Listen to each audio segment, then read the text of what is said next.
fasten your seatbelts. SG Akustik on Tour. Herzlich willkommen auf der High-End-Messe in München, der größten Hi-Fi-Messe weltweit. Wir sind gegenüber in der Motor World, genau gesagt im Walter-Röhrl-Raum. Das hört sich jetzt alles sehr deutsch an. Wir sind aber bei den Engländern angekommen. Wir sind bei Vertere. Wir haben Touraj Moghaddam hier und seine neue Phono-Vorstufe Calon.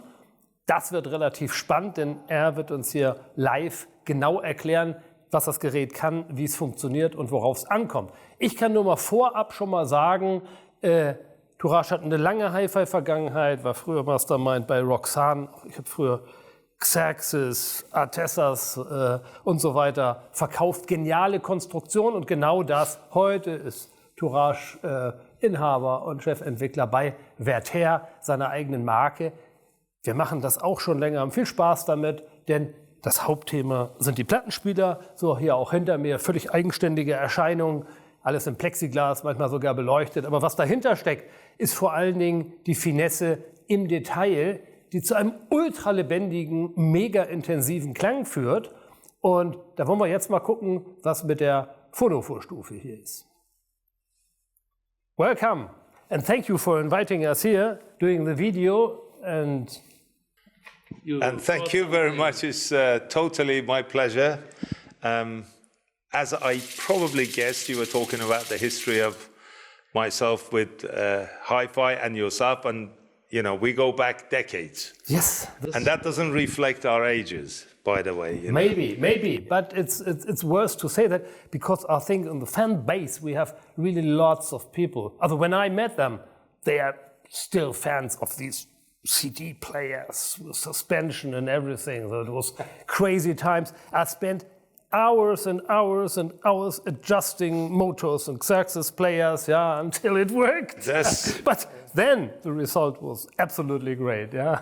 Excellent.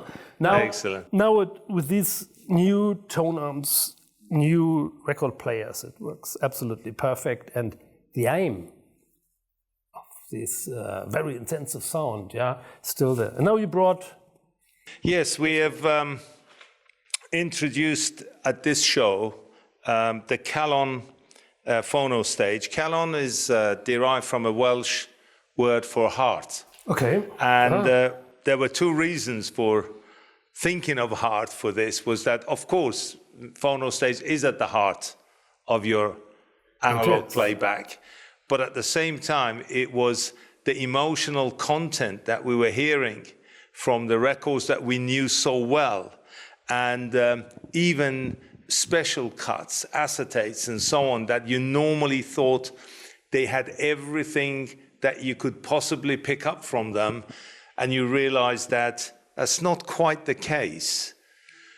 The record player, tone arm, cartridge, have been developed to an extent that the amount of detail and information that is actually being what comes from there, what you never see. Yeah. Micro. Exactly. It needs to be that interface and that detail, that signal that you picked up. And that signal is so small. So exactly. Small. If you think about, for example, the output of a CD player, the output of a cartridge is in the region of 10,000 times lower. Yes. So that is a lot of work to do. Now, the phono stage, the idea of a linearization of this signal goes back to the early days of long play discs. They decided that because human beings' concentration span is normally around 20 to 30 minutes, they thought it would be nice to have the disc about 20, 25 minutes, so that by the time you come to the end of it, you turn it over, maybe you go and make a cup of coffee, you come back and you listen. But if you cut the lacquer in a linear format, the base travel on the cutter head was so big that you would end up with approximately 8, maybe 10 minutes on one side. So they decided to do a linearization so that you reduce the amount of low frequency, you boost the amount of high frequency, but afterwards, when it goes through the phono stage, you do the opposite. Yes. But as you said, the signal is so small that when you're going through this linearization, much of the detail will get corrupted. That's it. That's a problem. Yeah, and I was thinking that if you look at, for example, cameras, or you look at, for example, shooting even a movie, even like we do. Yeah, as you do, yes. Even if you're shooting, say, a midnight scene, they never do it in midnight. It's full of light, but then they can reduce the light. Yes. Because if you start with very little light, you can't blow it. Your detail resolution is gone. When I was thinking about the circuitry on this, I thought the linearization circuit can give you a certain amount of gain anyway. But what if we drop that to a level where it is totally acceptable, but then we actually boosted the signal at the beginning before we put it through any linearization? That's interesting. So you end up with a higher level of information, and then when it goes through linearization, if you need to have slightly more gain at the output, you can tweak the output. So with the Calon, we have two sections. The left-hand section is basically operation. Mm-hmm. So you can be in mute, or you can be sleep, and you come back to operation. The right-hand side is all your control circuitry. So you have a gain structure, you have a low-frequency subsonic filter, which is very important. You have a phase reversal switch, and then you have 9 settings for capacitance and 9 settings for resistance to match the cartridge that you have. Yeah.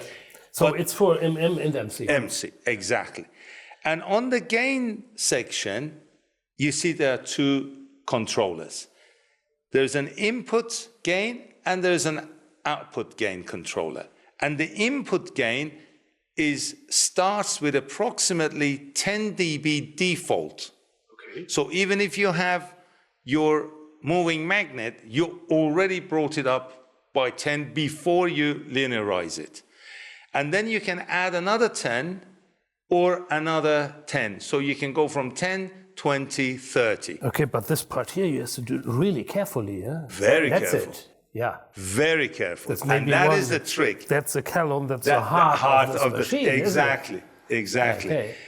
The output one is just basically trimming. It goes. This is the one they all have, because later making it is easy when it's best quality before. Yeah. So you keep the quality exactly before. At the beginning, you give the signal the maximum opportunity. And what do you do with the entrance signal, with shielding and everything, with all the bullshit, vibrations, magnetic fields, all the that influences the signal there? Yeah, of course. We decided to go with a dual mono layout. So there are 2 PCBs, 4-layer PCBs, so we actually control all the ground, power lanes, and also signals, etc., so that we have the best separation between anything that is a controller part, the power supplying, and also the analog signal processing. And there is a non-magnetic stainless with copper foil on top that shields all the analog input and output going out. And this section, every single transistor, resistor or capacitor that you're doing on the signal is very close to the input, very close to the first stage of the audio signal amplification. You have to match everything there. Yeah, they are always to very, very high tolerances, and we try to make sure, even afterwards, when the whole thing is built, when you're measuring, you have your tolerance band between the left and right channel. so that we keep to as low a differential between the left or the right. And that was one of the reasons why I went to dual mono. And when you put it all on, what's the maximum output? That's sometimes also a problem. Yes, no. We have decided, preliminary decision is on 78 dB. Okay. We may reduce it slightly if it is too high, and maybe give a little bit more flexibility at the beginning. But right at this point in time is about 78 dB for gain. At the maximum, it can go up to about 80, 84, or can come down a little bit. The first input, as I said, is 10, 20, 30, and then you have a 2, 4, 6, 8 fine adjustment at the output, and your linearization already is doing about 34, 37 dB. That's quite anyway. Touraj, thanks a lot for explaining. You're most welcome.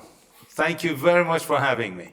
Liebe Hi-Fi-Freunde und insbesondere Analog-Freunde, das war es auch schon heute von der High-End in München, von der Motor World, bei Vertere mit Touraj, der uns hier haarkleinst mal erklärt hat, worauf es hier ankommt und vor allen Dingen, was hier anders gemacht wurde. Ich würde sagen, ich hoffe, man kann das, wir haben das ja in Englisch gemacht, aufgrund der Übersetzung auch so erkennen, weil im Grunde genommen wurde hier das ganze Thema mal umgekehrt, um eben dieses Ergebnis maximaler Intensität zu erreichen. Verzerrungsarmut, das erreiche ich nur, wenn ich einen riesigen Geräuschspannungsabstand erzeuge, weil nur daraus bekomme ich meine Dynamik. Nochmal vielen Dank, Touraj, dass das hier geklappt hat. Mehr Informationen zum Produkt unterhalb des Videos. Würde mich sehr freuen, wenn Sie diesen Kanal abonnieren würden. Auch das nächste Mal wieder reinschauen, wenn wir hier eine Analogkomponente vorstellen, einen Plattenspieler in unserer Klangvilla oder von der Messe. Bis demnächst.